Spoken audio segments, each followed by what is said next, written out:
Be konkurencijos tai greičiausia bėgikė iš visų. Baimė. Nė nepajunti, kaip jos pagautas imi skuosti. Nuo problemų, nuo atsakomybės, nelaimių, bet kaip tik ant jų dažniausiai ir užgriūni. Statistika daugiau negu žiauri. Storosios žarnos vėžiu net kas 4 Lietuvoje suserga dėl to, kad užleido ligą ir bėgo nuo tyrimų. Apie 1500 naujų atvejų kasmet. Po plaučių vėžio 2. Storosios žarnos vėžys yra visiškai išvengiama liga, juk galima jo nesirgti. Yra labai paprasti simptomai, kuriuos nustačius reikėtų ir privalu kreiptis pas gydytoją ir tikrintis. Kraujavimas būtų vienas simptomas. Antras simptomas labai rimtas, tai yra tuštinimosi pobūdžio pasikeitimas, kad staiga pastebėjo žmogus, kad paskutiniu laiku, ir tas paskutinis laikas gali būti nuo savaitės iki kelių mėnesių, pasikeitęs tuštinimasis, kad arba dažniau, arba nereguliariai, arba nenormalūs vidurių užkietėjimai, tai yra labai rimtas simptomas. Visiems vyrams atsiradusi anemija, reiškia mažakraujystė, ir moterims, sakykime, iš 50 metų atsiradusi anemija yra būtinas storosios žarnos tyrimas tam, kad nustatyti, kad tai nėra storosios žarnos vėžio sukelta anemija. Maždaug pusė storosios žarnos vėžio atvejų skaičiuojama dėl paveldimumo, bet kita pusė dėl abejingumo. Ką valgai, kaip gyveni, kaip dažnai tyriesi profilaktiškai. Labai daug pacientų vis tik tenka matyti 3. ir 4. stadijos, o šiuo metu yra teorija, kad visi storosios žarnos vėžiai išauga iš polipo. Taigi, jeigu mes tikriname profilaktiškai, pašaliname polipą, storosios žarnos vėžys niekuomet neatsiras.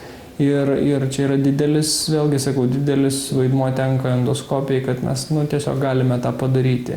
Tuo tarpu, pavyzdžiui, plaučiuose mes neturim galimybės prieiti prie plaučių audinio, o čia mes galime matyti visą storąją žarną, ją puikiai apžiūrėti, dideliu padidinimu ir tikrai mes galim šitą vietoj padaryti didelę pagalbą žmogui. Naujas ir modernus endoskopas ir aukštos raiškos endoskopas, taigi vaizdo kokybė ir galimybė pamatyti menkučius pakitimus jau savaime yra didesnė. Tačiau be to jis dar turi specialų apšvietimo būdą, vadinamąjį siauro spindulių pluošto apšvietimą, kurio metu mes matome pakitimus gleivinėje, kuri gali atrodyti normali, nepakitusi, žiūrint plika akimi.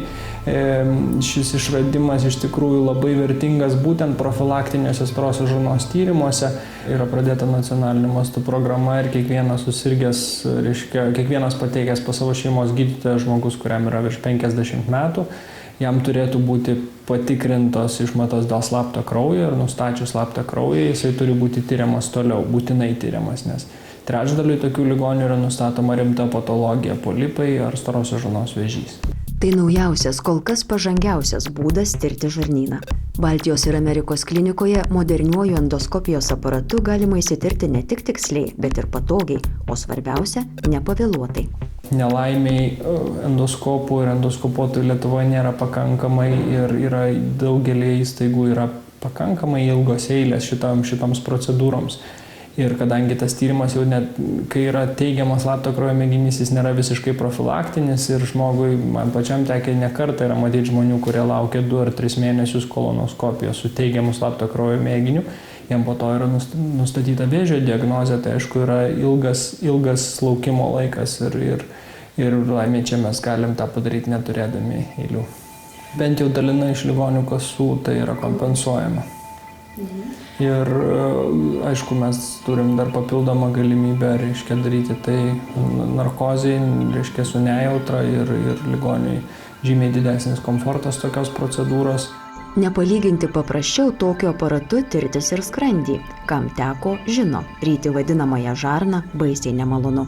Tai, ką turim, yra vienas iš ploniausių rinkoje esančių endoskopų ir tas diskomforto lygis yra pakankamai nedidelis lyginant su tai, kas yra buvę anksčiau. Nelaimė skrandžio vėžys, ypatingai vėlesnėse stadijose, yra labai sunkiai pagydomas. Jeigu storžarnės vėžys išgyvenamumas vidutinis 5 metų būtų turbūt apie 40%, tai čia išgyvenamumas vidutinis gali siekti 15–16%. Reiškia. Ir vėlgi amžius nėra pats svarbiausias rodiklis ir pats svarbiausias kriterijus. Jeigu vakarų pasaulyje vyrauja nuomonė, kad endoskopiją reikia daryti žmonėms sulaukusiems tik tai 40 metų, mums yra ne kartą ir ne du tekę matyti skrandžio vėžių sergančius 20–21 metų jaunuolius ir jų liga vyksta labai sunkiai ir labai sunkiai pagydoma. Daugelį poliklinikų yra, bent jau Vilniuje, yra eilės endoskopiniam tyrimui. Vėlgi sakau, tikrai mes tą galim padaryti greitai, efektyviai, patogiai ir galėtume padaryti tas procedūras vėlgi su nejautra, ko tikrai ne visur gali padaryti. Manau, kad čia yra didelis mūsų privalumas.